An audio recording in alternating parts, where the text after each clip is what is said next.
সিঁড়ি বেয়ে উঠতে বা একটু দ্রুত হাঁটতে গেলেই কি আপনি হাঁপিয়ে উঠছেন?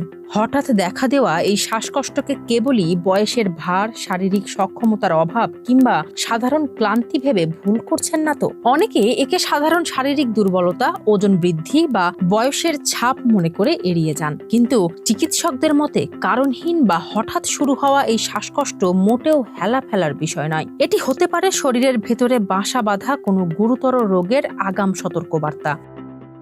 বিশেষজ্ঞদের মতে উচ্চ রক্তচাপ, ডায়াবেটিস, উচ্চ কোলেস্টেরল বা ধূমপানের অভ্যাসে আসক্ত ব্যক্তিদের ক্ষেত্রে এই উপসর্গ অত্যন্ত বিপজ্জনক। অনেক সময় বুকে ব্যথার মতো প্রথাগত কোনো উপসর্গ ছাড়াই এটি হতে পারে হৃদরোগের প্রাথমিক লক্ষণ। বিশেষ করে নারী, বয়স্ক ব্যক্তি ও অনিয়ন্ত্রিত ডায়াবেটিস রোগীদের ক্ষেত্রে লক্ষণহীন হৃদরোগের ঝুঁকি অনেক বেশি থাকে।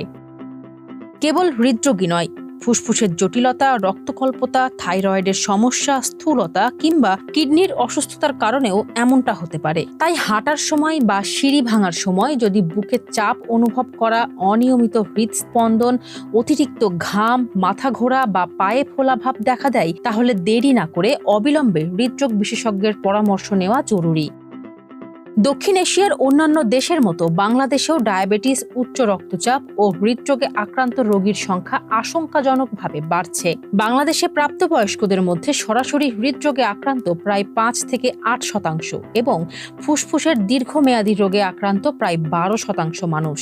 অর্থাৎ প্রবীণ ও বয়স্কদের হিসাব নিলে প্রতি 10 জন প্রাপ্তবয়স্কের মধ্যে অন্তত 2 থেকে 3 জন হার্ট বা ফুসফুসের কোনো না কোনো ঝুঁকিতে রয়েছেন। কিন্তু কেন দেশের মানুষের মাঝে এই স্বাস্থ্য সমস্যা এত তীব্র? অপরিকল্পিত নগরায়নের ফলে খেলাধুলা বা হাঁটার সুযোগ কমে গেছে। অলস জীবনযাপন ও অতিরিক্ত মেদ এই ঝুঁকি বহুগুণ বাড়িয়ে দিচ্ছে। অনিয়ন্ত্রিত বায়ু দূষণ এবং প্রত্যক্ষ ও পরোক্ষ ধূমপানের প্রভাবে সাধারণ মানুষের ফুসফুসের কার্যক্ষমতা দিন দিন হ্রাস পাচ্ছে। অতিরিক্ত তেল চর্বিযুক্ত খাবার, ফাস্টফুড এবং প্রক্রিয়াজাত খাবারের অনিয়ন্ত্রিত গ্রহণের ফলে রক্তে কোলেস্টেরলের মাত্রা বাড়ছে। বাংলাদেশে বুকে ব্যথা না হওয়া পর্যন্ত অনেকেই হৃদরোগের বিষয়টি কল্পনাও করেন না।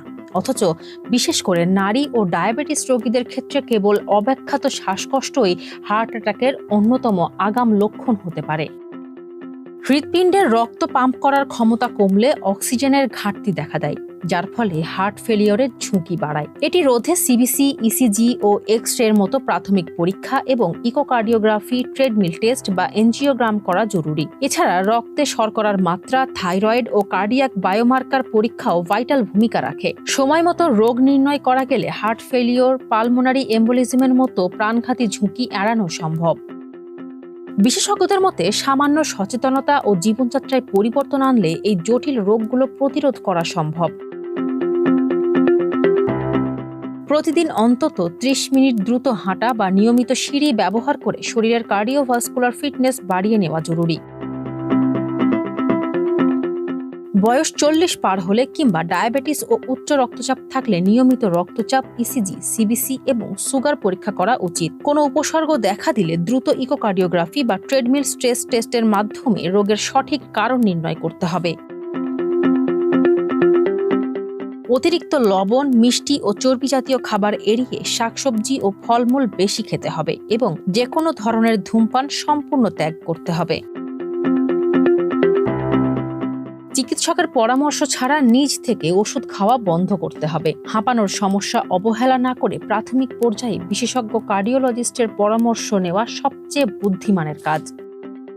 শারীরিক ফিটনেসের সাধারণ সূচক হলো অতিরিক্ত ক্লান্তি বা হাঁপানো ছাড়া 1-2 তলা সিঁড়ি চড়তে পারা। কিন্তু সামান্য পরিশ্রমেও যদি শ্বাসকষ্ট হয়, তবে নিজে নিজে অনুমানের উপর ওষুধ না খেয়ে সময় মতো পরীক্ষা নিরীক্ষায় পারে বড় কোনো স্বাস্থ্য ঝুঁকি থেকে জীবন বাঁচাতে। Desk report, Farzana Hasin, Manabkantha.